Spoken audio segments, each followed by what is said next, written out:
Hello guys, bine ați venit la murisdefoame.ro.com.uk and toate celelalte. După cum vedeți, după o muncă zdravă, am reușit să ajung aproape de finalul acestei partide de saramură. După cum vedeți, aici zace un bine meritat sos de ustură cu niște ardei gras, cu niște ceapă, bineînțeles făcută pe tigaie, pe aragaz, precum acest pește bine minunat, ars, bine de tot. Așa, lângă el așezăm un platou frumos cu o roșie frumoasă, o lămâiță, cu cepuță, cu tot ce trebuie, bineînțeles trasă la această minunată tigaie, unde sade frumos o doradă întinsă cu burta la soare. O lăsăm așa ca să se afacă bine de tot. Pe lângă toate cele, avem și acest minunat de vin alb, pe care bineînțeles ai noroc. Bun, dragii mei, o să vă întorc când aproape produsul este gata.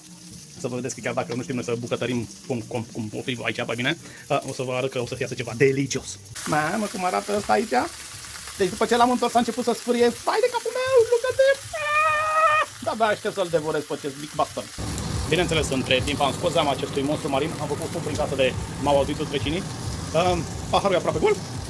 Pregătim. Prefer să-l acopăr cu folie ca păsâna să se facă foarte bine.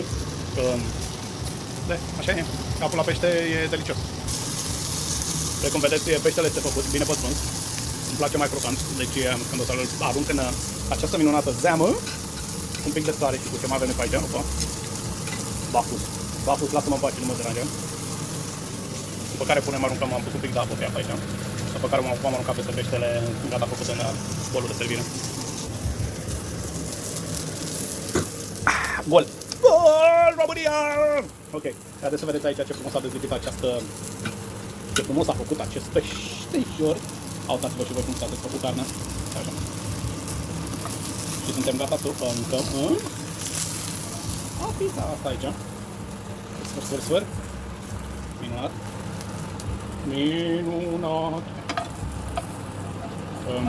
Să veni să lăsăm asta după ce. Asta să iau eu o să lăce așa, pac. Așa. Să putem să punem mirodenile acestea delicate.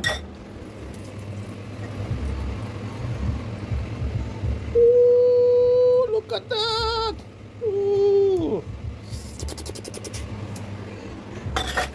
Aruncăm la gunoi acolo toate. Așa. La mele nu știu pe ce butoane apasă.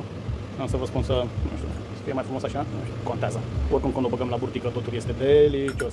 Ce am să fac? Niște pătrunjel uscat. Peste tot. Almost delicious. Almost ready to be mâncat. Poate eu mâncat saramulă la mine acasă. Da? Vă invit la masă. Poftiți, poftă bună.